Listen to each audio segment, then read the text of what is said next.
The sun was setting low over the dusty plains when Elijah Wade rode back into town. His horse was limping, his hat covered in trail dust, and the ache in his chest was heavier than the saddle he'd carried for days. He wasn't a man given to stopping, but tonight the emptiness of his land, the silence of his ranch, had begun to claw at his bones. So when he saw the crowd gathered outside the saloon, the laughter, the shouting, the unmistakable sound of a man making a deal, he tied his reins to the post and walked in without a word. The smell of whiskey, sweat, and smoke hit him like a storm. Men crowded around a table, slamming coins, playing cards, and yelling over one another. But in the corner, under a flickering oil lamp, stood something that made every sound in the room fade, a woman. Not just any woman, she was standing tall, her wrists bound with a soft rope, her dark hair tangled from travel, her eyes burning like fire against the dull air of the saloon. The man beside her, a trader from the border, shouted, "She's worth every damn dollar. A fine woman, strong, loyal, and quiet if you treat her right." Elijah froze, disgusted at first. He'd seen men buy horses, cattle, even land. But this was something else. Yet when the woman's eyes met his, he saw no shame. Only defiance, a strength that told him she wasn't broken, just trapped. She looked right at him and said, voice trembling but proud, "If you're going to stand there staring, then walk away. But if you pay, make it mean something." The room went silent. The trader laughed. "You heard her, cowboy. 500 and she's yours." Elijah's fingers moved on instinct, reaching for the pouch at his belt. He hadn't meant to, but something in her tone cut deeper than anything he'd heard in years. The coins hit the table one by one, ringing through the silence. Men muttered, someone spat, the trader grinned wide, untied her wrists, and shoved her toward Elijah. "You paid for her, she's yours." She stumbled into him, her small frame hitting his chest. Elijah steadied her, and for a moment, neither of them spoke. Her pulse raced under his hand. "You paid," she whispered, eyes locked on his. "Now do it." He didn't understand what she meant, not yet. But he felt something shift inside him. He led her out of the saloon as the laughter behind them grew louder. Outside, the desert wind howled and lifted her hair like black fire in the moonlight. She turned to him, shivering slightly, and said softly, "You're not like them. I saw it in your eyes. But you can't save me unless you act like one of them, at least tonight." They reached his horse. He lifted her gently into the saddle, then mounted behind her, his arms instinctively circling her waist. She didn't resist. The warmth of her body pressed against his chest, the rhythm of her breathing faint under the rustle of her dress. "What's your name?" he asked over the wind. "Lila," she said after a pause. "My people called me something else once, but that's gone now." When they reached the ranch, the night had gone cold and still. The house stood empty, no light, no sound, just the echo of the wind through the wooden boards. Elijah pushed open the door, and the two of them stepped inside. She looked around, her eyes catching the single lantern on the table, the half-empty bottle, the untouched bed in the corner. "So this is where you live," she said softly. "A man with no one. And now, you've bought yourself company." Her tone wasn't cruel, it was tired, broken, but edged with truth. Elijah didn't argue. He set his hat down, lit the lantern, and said quietly, "You don't owe me anything, Lila. I just couldn't leave you there." But she shook her head, stepping closer until he could feel her breath on his collar. "No," she said, voice trembling. "You don't understand. If I don't give them what they think you paid for, they'll come back. They'll take me again, and you'll be next." He met her eyes, saw the fear buried deep inside. "Then we'll make them believe," she whispered. "You paid for me, now do it." The air between them turned heavy, the silence louder than thunder. Elijah swallowed hard, his heart pounding as she lifted her chin, defiant and desperate all at once. He reached out, brushed a strand of hair from her face, and in that single touch realized, this wasn't about possession. It was about protection. The world outside that door was ruthless. But inside this house, she wasn't property. She was safe. Outside, the wind screamed across the plains, carrying with it the sound of distant laughter from the town. Inside, the flame flickered, shadows dancing across the walls, as two lost souls stood face to face, both bound by a deal neither of them truly understood. Yet somehow, in that silence, something real began to form, something neither of them had expected. The first light of dawn crept through the cracks in the cabin's shutters, painting pale lines across the wooden floor. Elijah Wade sat by the dying fire, his hat tilted low, the smell of smoke and cold ash mixing with the faint scent of her hair still lingering in the air. Lila slept in his bed, the first person to sleep there in 3 winters. He hadn't closed his eyes all night. He'd sat there, listening to the wind, the creak of the old house, and the rhythm of her breathing. Every time he looked at her, something inside him twisted, not in guilt, but in the strange, new ache of belonging. When she finally stirred, her dark eyes opened slowly, cautious, like a wild creature waking in a trap. For a moment, she didn't speak. Then she sat up, the blanket sliding off her shoulders, and whispered, "You didn't touch me." Elijah turned his gaze away, stoking the fire. "I said I wouldn't," he replied quietly. "You were safe here." Lila watched him, her expression unreadable. "Then why pay?" she asked. "Men don't throw away silver for mercy." Elijah didn't answer right away. He poured her some coffee, weak, bitter, but warm, and said finally, "Because I've seen too many people treated like things. I'm done standing by." She took the cup, her hands trembling. For the first time, her eyes softened. "No one's ever said that to me," she murmured. "Not since my husband died." Elijah's head turned slowly. "Your husband?" She nodded, staring into the flames. "He was Apache. We had a small home in the canyon, before soldiers came. They said we stole horses, said we killed white men. Lies. They burned everything." Her voice cracked. "He died trying to save me. I've been running ever since. That traitor found me outside Santa Fe, said he'd take me to safety. Instead, he sold me." Elijah clenched his jaw, the muscles in his arms tightening. "If he comes looking for you, I'll be waiting." Lila looked at him, really looked, and for the first time, she smiled, just a faint curve of her lips. "You talk like a man who means it," she said softly. "But you don't know what kind of danger you just brought into your life." He stood, walked to the window, and looked out at the horizon. The plains stretched endless, pale gold under the morning sun. "Danger's been here long before you," he said. "You just gave it a reason to make sense." That day, they worked side by side. Elijah showed her how to gather kindling, how to saddle a horse, how to move quiet through the brush. She watched him with cautious trust, her movements graceful, measured. When he caught her staring, she looked away quickly, pretending to study the land. But something in her eyes said what words wouldn't. Gratitude, and something else, deeper, unnamed. By noon, the wind carried dust and the sound of hooves. Elijah froze, hand reaching for his rifle. Lila went pale. "It's him," she whispered. "The traitor." 3 men rode up the trail, their horses snorting, rifles slung over their backs. The traitor, thick-bearded, mean-eyed, shouted from the gate, "Wade. You've got something that ain't yours." Elijah stepped out of the barn, calm but steady, rifle in hand. "She's not a thing," he said flatly. "You sold her. You're done here." The traitor spat into the dirt. "That money was for her. Not her freedom. You think one night makes her yours." Behind Elijah, Lila stepped out slowly, her hair whipping in the wind. "He didn't buy me," she said, voice firm.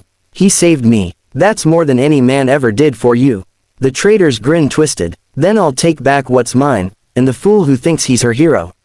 He reached for his gun. The next second cracked through the air like thunder. Elijah's rifle barked once, clean and sharp. The traitor fell from his horse, the others bolting in panic. The silence that followed was heavier than the shot itself. Elijah lowered his weapon slowly, breathing hard. Lila ran to him, her hands trembling as they touched his arm. "You didn't have to." "Yes, I did," he said quietly.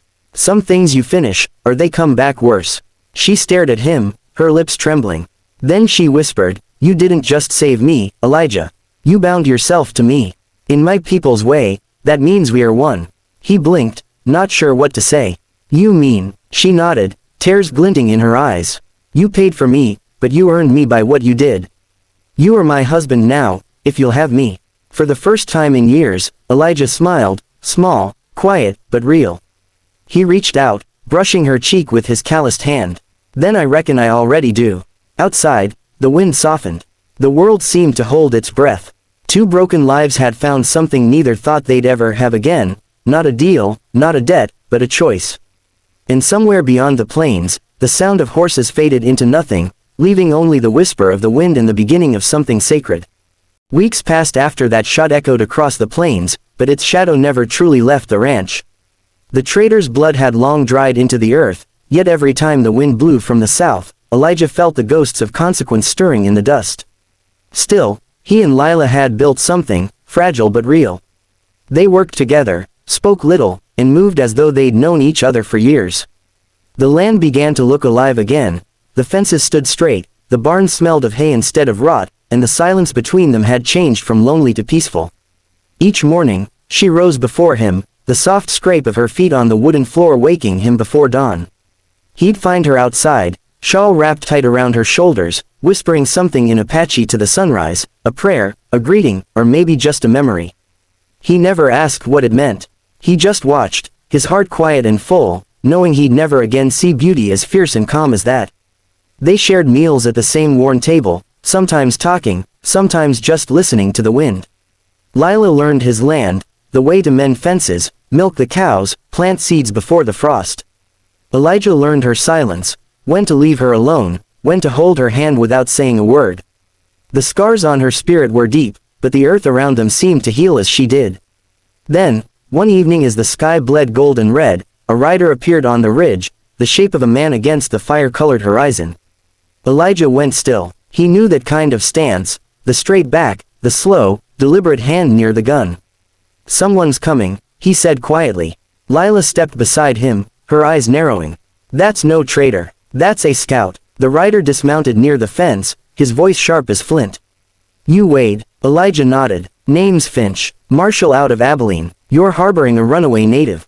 Word is, a man died over her. You know anything about that?" Elijah's jaw tightened. "Man tried to sell her," he said. "Got what he earned." The marshal's eyes narrowed. "Doesn't matter what he earned. What matters is law, and law says she goes back." Lila stepped forward before Elijah could speak. "Back where?" she said, her tone low but steady. "Back to chains. Back to men who think they can sell me twice." The marshal looked taken aback. "Lady, I don't make the laws." "No," she said softly, "you just follow them. Even when they're wrong." Elijah could feel the storm brewing in her voice, the same fierce pride that had burned the night he first saw her. He stepped between them. "Marshal," he said, calm but cold, "you ride back and tell whoever sent you this, she's my wife now. Bought her, freed her, married her. You want to test that, you'll need more than a badge." The silence that followed stretched like barbed wire. The marshal studied Elijah's eyes, saw the truth there, and finally spat into the dirt. "You're a fool, Wade," he muttered. "But a brave one." Then he mounted his horse, turned, and rode off into the fading sun. Lila's knees nearly gave out when he was gone. Elijah caught her before she fell, holding her close. She trembled against his chest, not from fear, but from the weight of freedom finally realized. "He won't come back," Elijah whispered. "Not him, not anyone." Tears traced down her cheeks. "You said I was safe," she whispered. "You made it true." That night, they sat by the fire again, like that first night, but this time different. No deals, no pretense, no shadow of dead between them. Lila placed her hand over his and said quietly, "Where I come from, a man who saves a woman's life becomes part of her spirit. Even death can't unbind it." Elijah looked at her, eyes soft beneath the brim of his hat. "Then I guess I'm not planning to die anytime soon." She smiled, truly smiled this time, and leaned into him. The firelight flickered across their faces, warm and golden, while outside, the wind carried only the quiet hum of peace. In the weeks that followed, people began to talk about the rancher who lived with the Apache woman. Some called him mad, others called him brave. Elijah didn't care either way. The fields grew greener, the nights warmer, and for the first time in his life, he didn't wake up to silence, he woke up to her. He'd paid a price once, not in silver, but in courage. And in return, he hadn't just bought freedom. He'd found love in a world that had forgotten what it meant. And so, as the seasons turned and the land healed around them, the legend of the man who paid for a woman and ended up with a wife spread across the plains, not as a story of shame, but as a rare, fragile kind of redemption that only the Wild West could forge. Winter came early that year. The land that once shimmered gold beneath the sun was now buried in frost, its silence broken only by the creak of frozen wood and the groan of the wind against the cabin walls. Elijah stood at the window, his breath fogging the glass, watching the snow gather against the corral fence. Behind him, the fire glowed low, and Lila's soft hum filled the room, an Apache lullaby she said was meant to keep spirits warm in the cold. The months had changed them both. Elijah was no longer the quiet rancher who kept to himself. He was a man who smiled more easily, who spoke to the land as though it listened. Lila had found peace in the work, feeding the animals, tending the fire, sewing by the light of the lamp. Yet in her eyes, Elijah sometimes saw something else, a shadow she couldn't shake. That morning, she paused her song and said softly, "The land remembers blood, Elijah. Even when snow covers it." He turned from the window. "You mean the traitor?" She nodded slowly. "Men like him don't die alone. Someone always comes looking." Her words lingered like smoke. Elijah tightened his jaw but said nothing. He went to check the barn, the rifle resting in the crook of his arm, the same unease gnawing at him that had haunted him since the marshal's visit. He'd learned long ago, peace in the west was just a pause between storms. By dusk, the first sign appeared, distant hoofbeats, faint but unmistakable. Lila stepped onto the porch beside him, her shawl whipping in the wind. 3 riders emerged from the ridge, their outlines dark against the snow. Elijah cursed under his breath. "Bounty men," he muttered. Lila's voice was steady. "They came for me." "No," Elijah said firmly, checking his rifle. "They'll have to go through me first." The riders dismounted near the fence. One of them, a tall man with a scar across his cheek, shouted, "We're looking for an Apache woman. Name's Lila. Heard she's hiding out here." Elijah stepped forward into the snow, rifle in hand. "Ain't no one hiding," he said. "You're trespassing. Turn around." The man grinned. "You the one who killed Jasper Haynes?" "Wasn't murder," Elijah said coldly. "It was justice." The bounty hunter's grin widened. "Justice don't pay. Dead or alive does." The next moment split the world open. The first shot came from the ridge, sparking against the barn door. Elijah dropped to one knee, returning fire, his rifle kicking hard against his shoulder. Lila screamed his name, then vanished into the cabin. The battle roared through the snow, echoes bouncing off the hills.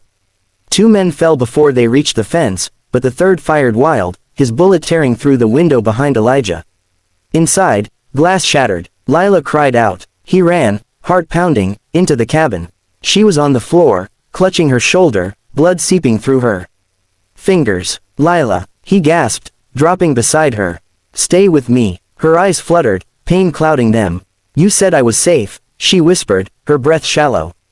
"You still are," he said, pressing his coat against the wound. "No one takes you, not while I'm breathing." He stormed back outside, rage burning through the cold. The last bounty man tried to reload, but Elijah's shot struck first, clean, final. The man fell, the snow beneath him blooming red. When silence returned, Elijah staggered back inside. Lila was pale but conscious, the blood slowing. He knelt beside her, his hands shaking. "You're gonna be all right," he said, his voice breaking. She smiled faintly, reaching up to touch his cheek. "You fight like my husband did," she murmured. "Only difference is, you survived." "Don't talk like that," he said fiercely. "You're not leaving me." Her hand trembled against his face. "Elijah, if I don't make it." He shook his head. "No, you'll promise me something." "What?" "That you'll keep this land alive. Because if it lives, I live too." He pressed his forehead to hers. "You're not dying," he whispered. "You hear me, you're not." She closed her eyes, her breath faint but steady. Hours passed, the fire dwindling, until dawn finally broke through the frosted window. Elijah hadn't moved. He sat beside her, holding her hand, praying to a God he'd stopped believing in. When her eyes opened again, weak but clear, he let out a breath that felt like release. "You stubborn woman," he said softly. "I told you," she whispered, voice thin but smiling. "The land remembers life too." He laughed, tears freezing on his cheeks. Outside, the snow began to melt, a slow thaw that seemed almost merciful. The bounty men were buried before noon, their graves marked by nothing but silence. As the sun rose higher, Elijah carried her outside, wrapping her in his coat. Together they stood, looking over the land they'd fought for, bruised, blood-stained, but theirs. And as the wind brushed her hair and the sky turned clear blue, she said quietly, "You paid for me once, Elijah, but what we have now, we earned." He looked at her, eyes soft and full of the kind of love that only comes after loss, and said, "Then it